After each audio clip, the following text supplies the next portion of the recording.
پیارے بچوں السلام علیکم، میں ہوں آپ کی آپی اور آج میں آپ کو ایک اور نئی کہانی سناؤں گی۔ کسی جنگل میں ایک شیر رہتا تھا، ایک بندر اس کی خدمت میں رہتا تھا۔ ایک دن شیر کو کسی کام کے لیے گھر سے باہر جانا پڑا۔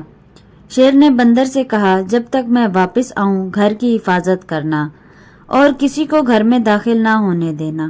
شیر کو زیادہ دیر نہیں ہوئی تھی کہ ایک گیدڑ اپنے کنبے سمیت ادھر سے گزرا۔ گیدڑ اور اس کے کنبے کو شیر کے رہنے کی جگہ پسند آئی۔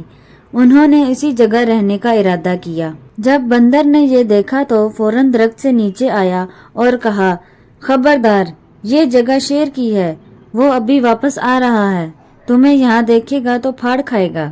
پھر گیدڑ نے گھرا کر جواب دیا، بھاگ جاؤ یہاں سے، مجھے پریشان نہ کرو، یہ جگہ میرے باپ نے میرے لیے چھوڑی ہے۔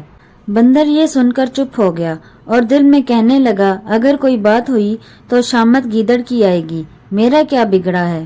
اتنے میں شیر آتا ہوا دکھائی دیا۔ بندر بھاگا بھاگا اس کے پاس گیا اور سب ماجرا کہہ سنایا۔ شیر نے دل میں کہا، گیدڑ کی کیا مجال کہ میرے گھر میں گھس آئے، یہ گیدڑ نہیں، ضرور کوئی بلا ہے جس نے بھیس بدل رکھا ہے۔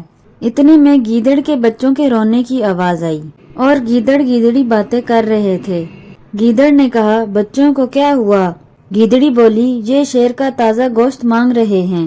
گیدڑ نے کہا، میں نے جو کل شیر مارا تھا اسے انہوں نے ابھی تک ختم نہیں کیا ہوگا۔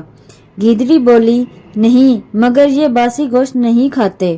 گیدڑ کے بچے روتے رہے۔ ماں نے انہیں کہا، بچوں روتے کیوں ہو؟ ابھی ایک بڑا شیر آئے گا، تمہارے ابا اسے مار کر تمہیں کھلائیں گے۔ یہ سن کر شیر کو یقین ہو گیا کہ ضرور کوئی بلا ہے جو شیر کو مار کر اس کا گوشت کھاتی ہے۔ پھر شیر وہاں سے تیزی سے بھاگا۔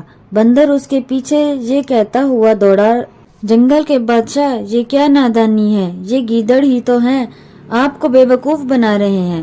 شیر بندر کے منہ پر زور سے تھپڑ مارنے کے لیے لپکا۔ پھر بندر نے اپنی جان بچانے کے لیے ایسا بھاگا کہ پیچھے مڑ کر ہی نہ دیکھا۔ گیدڑ اور اس کے خاندان نے جب یہ دیکھا تو خوب ہنسنے لگے۔ دیکھا بچوں، گیدڑ نے کیسے شیر کو بے وقوف بنایا۔ اور بچوں، سنی سنائی باتوں پر یقین نہیں کرنا چاہیے کیونکہ اس سے نقصان اٹھانا پڑتا ہے۔ محترم ناظرین، رمضان المبارک کی آمد ہے۔